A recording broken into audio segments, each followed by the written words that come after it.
Hey guys, welcome to my channel, A Repurposed Life. Since you're already here, click that subscribe button and don't forget to hit the bell to get notifications whenever I post a new video. Be sure to like this video and leave a comment. Today, I will be repurposing a closet in my apartment and turning it into a crafting space. So let's get started. When I first started thinking about repurposing this space, I went to Pinterest for some ideas.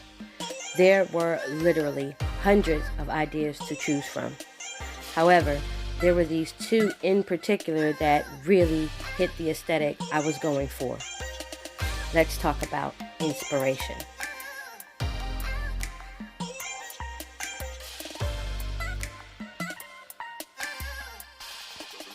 This first one is just so bright and full of color. I was really feeling it.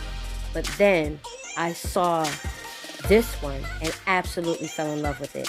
It's well organized and the shelving is exactly like those in my closet.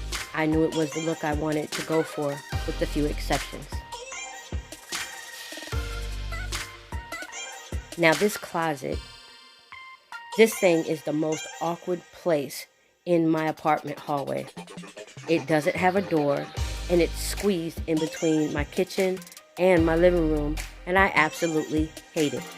It's the worst kind of space. When I first moved in, I was really excited about it because it's actually pretty deep in and spacious. I thought I could use it as like a little reading nook, but as time went on, things just began to pile up and stack high in there. It turned into a junk closet, which was bad because of where it was. Later, I found out it wasn't a closet at all. It's actually designed as a pantry. And let me tell you, with all the cabinet space in here, I don't know why they thought they needed a pantry too. I'm new to this. So yes, I accidentally deleted the footage I had of me cleaning out this space. But Lord, oh Lord, was it a task. Remember, it's very deep inside, so there was a whole lot in there. After I did the clean out, I gathered up all of my art supplies from around the house and sorted them out. Sorting helped me to know exactly what I had, which helped me figure out what kinds of containers I needed to purchase. And I knew exactly where I was going to go to get them once I was done.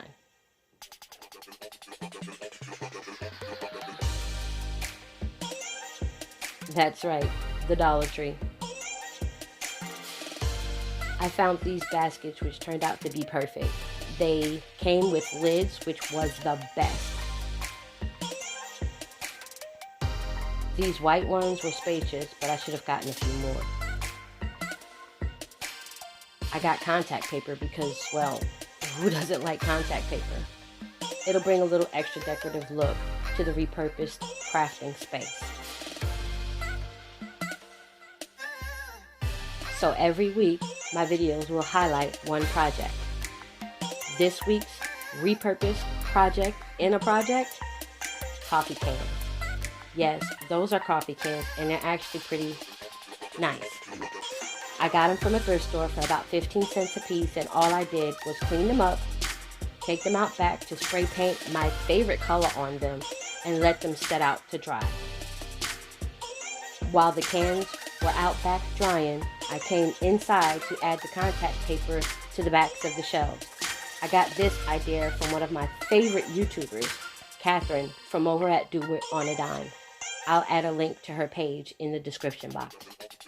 I got the walls done and brought the cans back inside, put labels on them, and I can't wait for you guys to see the finished product. Well, all the hard work is done. Now it's time to have a little fun.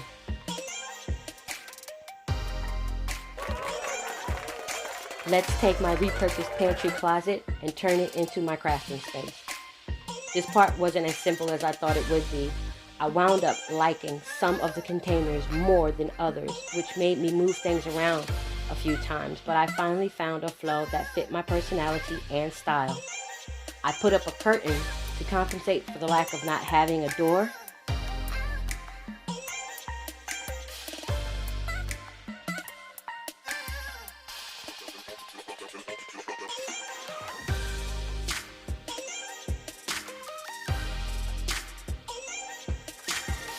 So what do you guys think?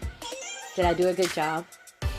Once I got this space organized, I realized just how much more room I still had available.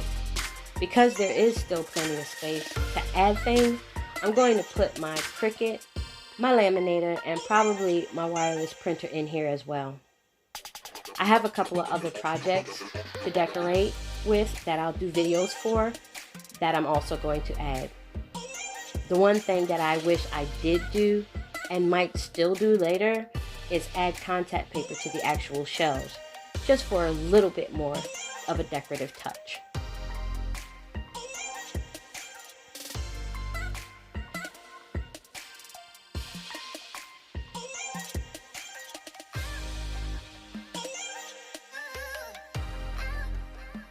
Well, there you have it. That's it. Please give this video a thumbs up and be sure to leave a comment and tell me what you think of my first Repurposed YouTube video. If you haven't subscribed yet, what are you waiting for? Subscribe, then hit that notification bell while you're at it so you know when I upload my next video. I truly appreciate your support and am very thankful that you chose me, a repurposed life, to spend your time with today. Thanks for watching.